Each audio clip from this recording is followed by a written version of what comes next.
organic, unpredictable, unknown, lovely, beautiful, a sense of fulfillment. This is part of the pleasures of life and not the chores of life.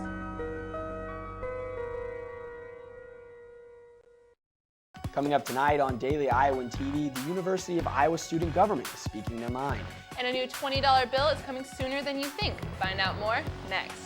April showers are back. Stay tuned to see if this rain will last. Iowa football is the hot topic here in sports, old and new. Find out more coming up.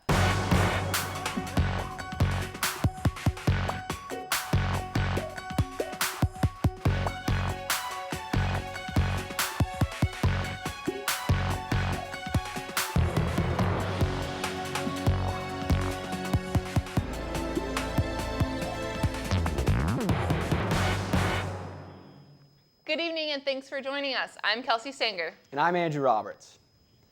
Harriet Tubman is replacing Andrew Jackson. The Treasury Department announced Wednesday that Harriet Tubman will be the new face of the $20 bill. The new designs coming out in 2020 will also include women on the back of the $10 bill. Alexander Hamilton will remain on the front.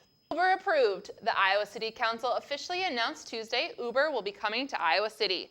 Pauline Taylor was the only council member to vote against the amendment that loosens restrictions for ride-sharing companies. Taylor said, quote, Uber should have the same rules and regulations as taxi cabs, voicing her concern for easy driver employment. Many students and residents are in support of Uber. There is no official start date for Uber in Iowa City because the company still must apply for a transportation network company license. University of Iowa student government offered students a chance to be heard.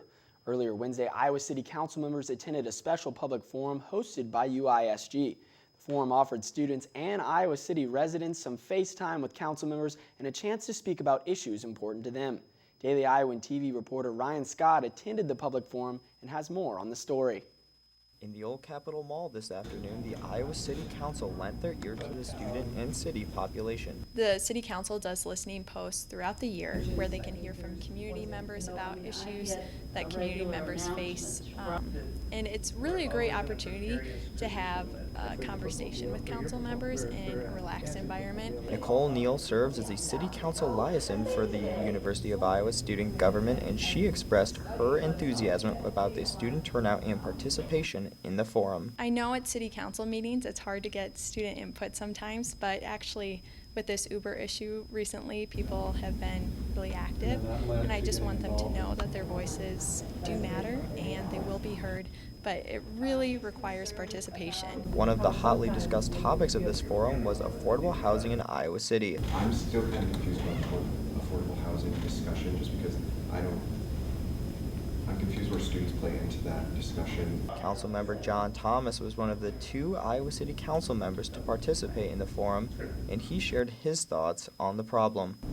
I'm really happy to hear that so many people are concerned about it because I've been concerned ever since I got here. And it affects all segments of the community. Low income, middle, high income, partly because we lack affordable housing, and then I would add to that we lack diversity in our housing. The public forum was very productive. Hopefully, the Iowa City City Council can implement changes with the public's feedback in mind. Ryan Scott, Daily Iowan TV. Well, Andrew, we sure have seen our first examples of April showers bringing May flowers. That is certainly correct, Kelsey. The rain today was a little dreadful, but I'm just happy that the snow and cold weather is gone. We've got Melanie Taylor standing by in the weather studio to tell us more about this week's forecast. Melanie? That's right, guys. Just as we were getting used to the sun, the rain came back. Luckily, these showers don't last long in our weekly forecast. Thursday morning temps will be 57 degrees with a 60% chance of showers. Showers continue into the afternoon with an increase to 61 degrees. Thursday evening temperatures will be at 56 degrees with a clear sky. Taking a look at the rest of the week, Friday's high is 66 with a 43-degree low and mostly sunny sky. Saturday has a 71-degree high. Sunday will heat up to 79 degrees with a low of 56 degrees. Monday and Tuesday bring more rain. Monday temperatures will be 73 degrees with a 60% chance of rain. Temperatures dip on Tuesday to 59 degrees. Stay dry this week, Iowa City. Back to you. Did you notice the chalk drawings on the T. Ann Cleary walkway last week by the anti-abortion organization Students for Life? The organization claims the university washed away their anti-abortion chalk messages while keeping other chalk messages that were less controversial. The chalk messages read, "Adoption is a loving option," and "Smile, your mom chose life." The student organization believes their First Amendment rights have been violated. University officials declined to respond to questions about the removal of the chalk messages, and this is not the first free speech issue that has occurred on the University of Iowa campus. Just last year, the Foundation for Individual Rights in Education named the UI one of the top 10 worst colleges for free speech. People often call police officers and doctors heroes, but what about the people on the other end of the line when you call for help? Daily Iowan TV reporter Nikki Crosswaite takes us through a day in the life of a 911 dispatcher. 911, what's the address of the emergency? First words you hear after experiencing a tragedy. 911 dispatchers are the first contact you make after experiencing the worst moments of your life. Dispatchers are trained professionals responsible for not only keeping callers calm during emergencies, they also keep track of where deputies, detectives, fire rescue workers, and all emergency personnel are, if they need assistance, and if they are safe. 6 911 dispatchers work daily to take over 350 emergency calls. Some of those calls are harder than others. Calls involving children are the biggest ones for me. They don't get themselves into the situations. Adults, it's different. Most of them, not all of them, but most of them get themselves into their situations, but kids don't have a choice. So calls involving children get to me. A dispatcher works 8 to 12-hour days, requiring every minute of their day thinking clearly in stressful events and making quick decisions. People's lives depend on the speed and accuracy of a dispatcher. For 24 years, Clinton County dispatcher Kay Bates has had her share of ups and downs on the job, but says she will always love helping people. Because we don't have the closure of things, when we leave at the end of the day, we have to satisfy our own minds that we did the best job that we did. And being able to do something that maybe someone else couldn't do, or being able to handle a situation that came out good in the end. That's probably the most satisfying. There's no such thing as a typical day for a 911 dispatcher. Reporting in Clinton, Iowa, Nikki Crosswaite, Daily Iowan TV. 3 officials in Michigan have been criminally charged in connection with the Flint water crisis. Michael Glasgow, Stephen Bush, and Michael Prisby were all charged after the state attorney general's investigation into the dangerous lead levels in Flint's drinking water. Michael Glasgow, a Flint employee, is accused of tampering with evidence after he allegedly changed the testing results to show there was less lead in Flint's water than there actually was.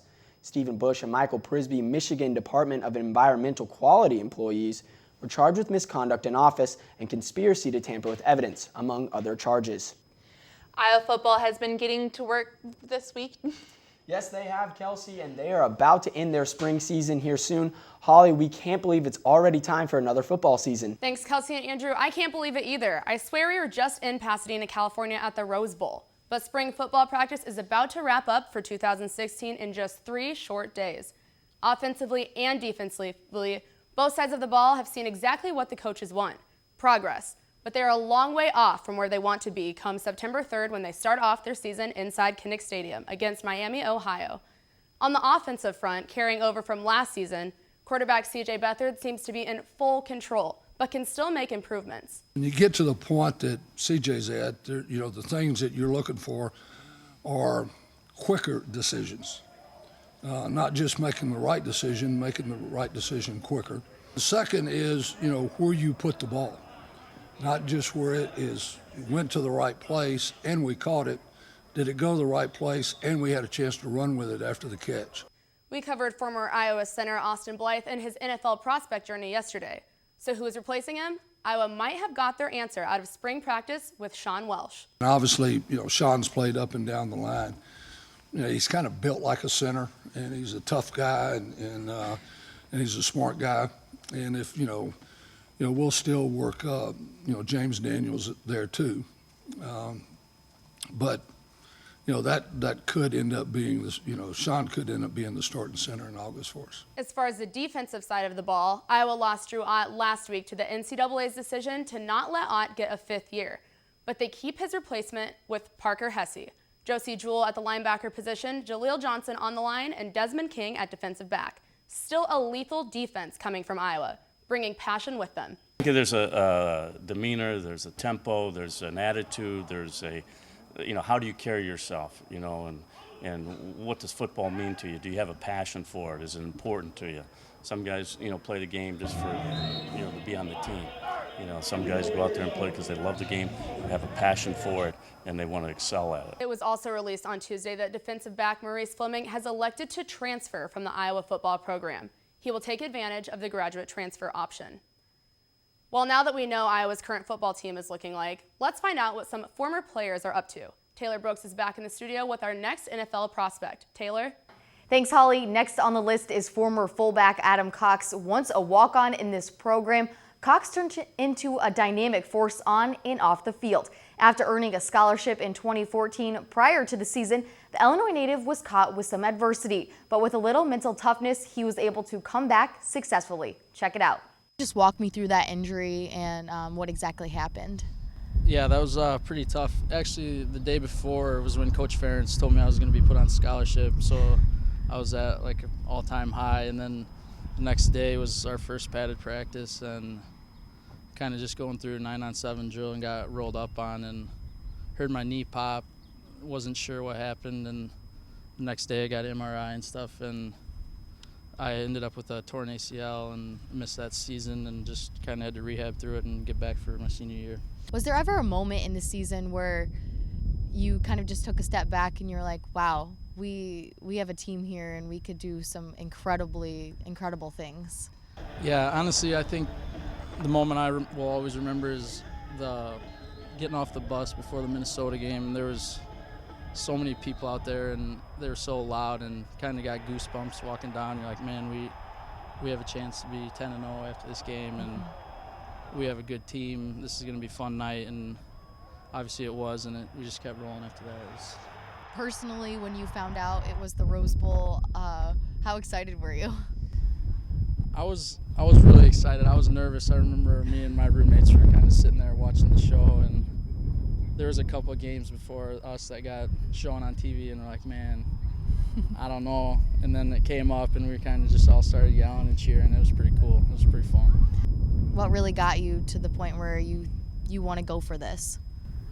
Just not ready to be done with football, and that's another thing I'd regret if I didn't try. Just knowing that you have a chance to play at the highest level is pretty cool, so I would have been upset with myself if I didn't. Has the NFL always been a dream to you, or did it come at a certain moment, do you think? Yeah, it's been a dream since, kindergarten or whatever, just watching those guys on TV and stuff. It's like, man, that'd be awesome. So it was a far off dream, and the last couple of years, you're like, man, maybe, and now hopefully it comes true, so we'll see. Alongside Adam Cox, Macon Plewa was also a part of that fullback group. He'll probably go to the draft as well. On Thursday, we continue NFL Prospect Week with the offense still, and this story is a little different, as former tight end Jake Doozy will have to wait a year to enter the draft in 2017. Find out why tomorrow. And for all of these full interviews, go to the Daily Iowan YouTube page. Holly, back to you. Thanks, Taylor. Just down the road, though, at Bob Pearl Field, Iowa took on the number 19 Missouri Tigers for a midweek doubleheader on Tuesday afternoon. Mizzou took Game 1 7-1 and also capitalized in Game 2, winning 11-4. Head coach Marla Looper commented on the two losses, stating, "You let a good ball club like that get a few on you, and it's hard to come back. We have to clean things up before this weekend." The Hawkeyes return to the field this Friday, April 22nd, for a Big Ten 3-game series against Penn State. The first pitch is slated for a 6 o'clock start. On the flip side of things, Iowa baseball did have a game in Peoria, Illinois against the Bradley Braves on Wednesday night. That game was unfortunately canceled due to weather and rainy conditions. The game will not be made up, but the Hawkeyes return to Iowa City on Friday night to kick off a 3-game series against number 18 Michigan. A tough matchup, no doubt, but a great test for head coach Rick Heller and his team. Back to you guys at the desk. Thanks for joining us tonight. You can check out us anytime on DailyIowan.com. For Daily Iowan TV, I'm Kelsey Sanger. And I'm Andrew Roberts. Have a good night.